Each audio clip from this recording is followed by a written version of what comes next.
کہ بلوچستان میں انشاءاللہ تعالی اور وفاق میں ایک ایسا ٹیم ورک ہوگا اور ایک ایسی مل جل کے کام کرنے کا اسپرٹ ہے کہ مجھے بلوچستان کا اب سمجھ آتی ہے کہ آخر کار بلوچستان میں جو تبدیلی آنی چاہیے وہ اور ضرور آئے گی. اور میں تفصیلاً میں جام صاحب کو ریکویسٹ کروں گا کہ اگر آپ آئیں اور فرما دیں. بسم اللہ الرحمن الرحیم. آج بلوچستان عوامی پارٹی اسلام آباد میں پی ٹی آئی کے جناب چیئرمین عمران خان صاحب کے پاس آئی اور ان کی پوری پارٹی کے ساتھ، اور باقاعدہ طور پہ چونکہ ہمارا ایک سلسلہ پہلے سے بھی پاکستان تحریک انصاف کے ساتھ ایک بڑی اچھی کوئرنس میں بلوچستان، جس کا نتیجہ ایک پارلیمانی نظام کے تحت ہم نے اپنے ذہن بنایا کہ پاکستان میں بلوچستان عوامی پارٹی اگر وفاق میں کسی پارٹی کے ساتھ ایک اچھے طور پہ ایک اچھے طریقے سے بلوچستان کی ترقی کے لیے، پاکستان کی ترقی کے لیے اگر چل سکتی ہے تو وہ پاکستان تحریک انصاف ہوگی. کیونکہ ہمارا ویژن، ہم یہ محسوس کرتے ہیں کہ ہم دونوں پارٹیز کا ایک ویژن، اس میں بہت ساری کامنالٹیز ہیں، اور وہ کامنالٹیز ہیں جو ایک عام انسان کو، ایک عام بلوچستان کے شہری کو، ایک عام پاکستان کے شہری کی زندگی کو بہتر بنانے کے لیے ہے. اس کی تفصیل تو بہت زیادہ ہے، لیکن ہم اس کنکلوژن پہ آئے ہیں کہ ہم ایک ٹیم کی صورت میں، ایک کولیشن کی صورت میں بلوچستان کے معاملات وفاق کے ساتھ اور وفاق کے جو سارا آؤٹ پٹ ہے بلوچستان کے ساتھ ایک ون یونٹ کے سسٹم میں ایک دوسرے کے ساتھ چلائیں گے، ایک کوارڈینیشن کے ساتھ چلائیں گے. ہم یہاں پہ وفاق کے ساتھ اپنے 4 MNAs کے ساتھ الحمدللہ آج ہم یہاں موجود ہیں، اور ہم نے وداؤٹ اینی کنڈیشن ایک گڈ جسچر کے ساتھ، ایک کامن انٹرسٹ کے ساتھ، ایک کامن ویژن کے ساتھ پاکستان تحریک انصاف میں چیئرمین صاحب کے ساتھ آ کے ہم نے ایک کولیشن کا اعلان کیا ہے. اور اسی کے ساتھ جناب سردار یار محمد رند صاحب بھی یہاں موجود ہیں جو کہ صوبائی صدر ہیں پاکستان تحریک انصاف کے. اسی ویژن کو لیتے ہوئے ایک اچھے کولیشن میں ہم انشاءاللہ بلوچستان کی گورنمنٹ کا بھی حصہ بنیں گے، تاکہ ہم صوبائی لیول پہ جو بلوچستان کی ایک پسماندگی تھی، ایک بلوچستان کے بہت سارے جو ایشو تھے، بلوچستان کے سیاسی معاملات تھے، ہم اس کے لیے اب ایک طریقہ کار نکالیں. ماضی میں اس چیزیں بالکل ہوئی ہیں، اور اسی طرح پریس کانفرنسز بہت دفعہ کی گئیں، اور زبانی کلامی میں بہت سارے وعدے بھی کیے گئے، لیکن ان چیزوں کو ہم نے وفا نہیں دیکھا. ہم سمجھتے ہیں کہ آج یہ وہ وقت آ چکا ہے پاکستان میں بھی کہ پاکستان تحریک انصاف انشاءاللہ وفاقی صورت میں،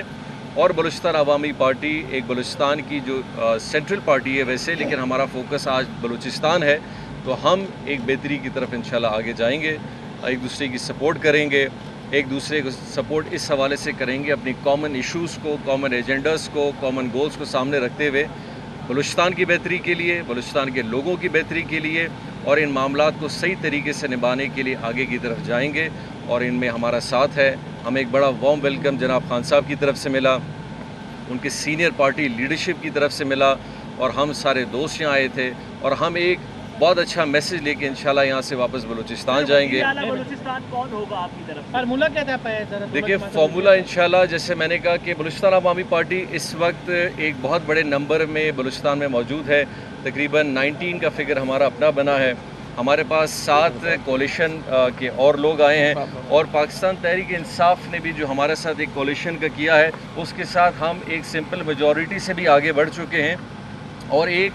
کنکلوزیو اور ایک جوائنٹ انشاءاللہ جو پارلیمانی ہمارا نام ہے انشاءاللہ وہ آج تک یا کل تک انشاءاللہ آپ اس کو سامنے ضرور پائیں گے.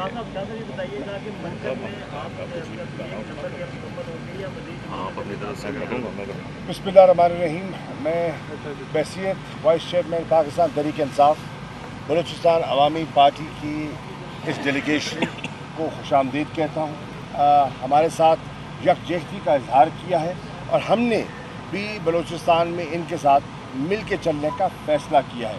انشاءاللہ یہ جو ہم نے فیصلہ کیا ہے یہ بلوچستان کے